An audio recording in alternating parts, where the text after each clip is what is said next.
بچي ستا سترګو نه اوښکې ولې ځي؟ خلکو سترګې نه زموږ زړه جاړي. 2 کاله کیسونه وچلون موږ هغه یې سپین کړو. کولې اسقر کار سره چې په ګور به لاس اوچتی که مسل سقر یې و. اوس مور سره ژوند کې جی ستا کور کري څونه 15,000 دا څونه وخت نه ورکې؟ 2 کاله وشو. ګرانو کتونکو یوه مور د خپلې لور سره خپلې غریبۍ دې درد ته او دې کیمرې ته ودروله چې ارصدي اوسېدونکې ده. وي 3 مې پېغلې لوریانې دي. دغه لور یې ورکړې ده په زندان کې. معاشره د ظلم کوي، جبر کوي، زیاتې کوي. آخر دا چې هغه هم وکره کور کې ناسته ده.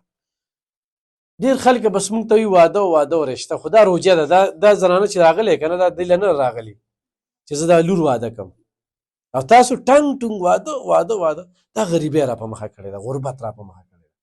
نو که چېرې تاسو دې سره امداد کول غواړئ نو زه به دې له کور ته د امداد وررسوم، یا تاسو په خپل لاس کول غواړئ نو تاسو راشئ. زه به دې مورکې ته به راواز کړم چې مورې راشي دا دې سړي له دغه وړي ورته مې موبایل وي، موبایل را سره نشته دی. مورې ژوند څنګه روان دی؟ بس زوی خاورې دې زندګي را تېرېږي. اورې زوی مې هم خپل نشه کوي او مې هم دغسې نشه به یې کول، اوس بیمار دی له سینې. او دا 2 بچي مې معذوره دي. دا یو ماشوم مې سبق وایي، د 6 مې جینۍ کې دي. بس ژوند دې تېرېږي دغسې یو بل خدمت کومه. دغه زندګي دې روانه ده. بچي ستا سترګو نه اوښکې ولې ځي؟ خلکو سترګې نه زموږ زړه جاړي. 2 کاله کیسونه وچلون موږ هغه یې سپین کړو. شته حکومت هم چاره سره کوي. ما ته به دې ویلي وکیل به له ما پرېنیولو که نه نو ایډي کارډ مې لا ټیکولی شو خو دا هم کېدی شو که نه. اوس نو ځای ځای کې راته نو معلوم که نه معلوم راته خو دونه به نه کړې ده. اوس په 1 ډګري ماته کړې ده، سومې کیس بیا راسره کېږي. 2 کاله مې منډې ووالې. الله به خیر کړي. ښه څنګه تا باندې څه کوم ظلمونه اسقر به والمه، اسقر هندرویانو دوی پې ښه لوبې کولې. اسقر کار سره چې په ګور به لاس اوچتی که مسل سقر یې و. بچي دې څو دي؟ یو لور مې ده. د 3 میاشتې تا سره یې ده؟ جی د 3 میاشتې اوس مور سره ژوند کې جی ستا کور کري څونه 15,000 دا څونه وخت نه ورکې؟ 2 کاله وشو. دا دله څوک درکوي؟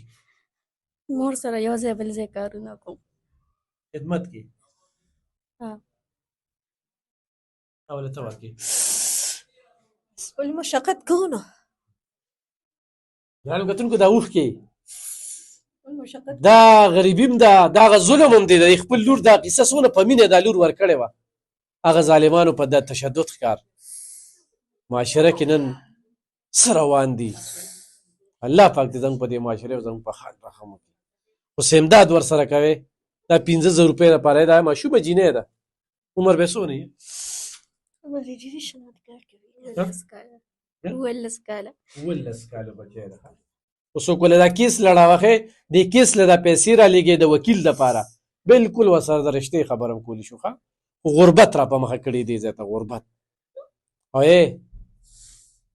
وي خپل ابن سړي نه پیدا وي که نه نو د بل د لور خور خو دې قدر وکړو.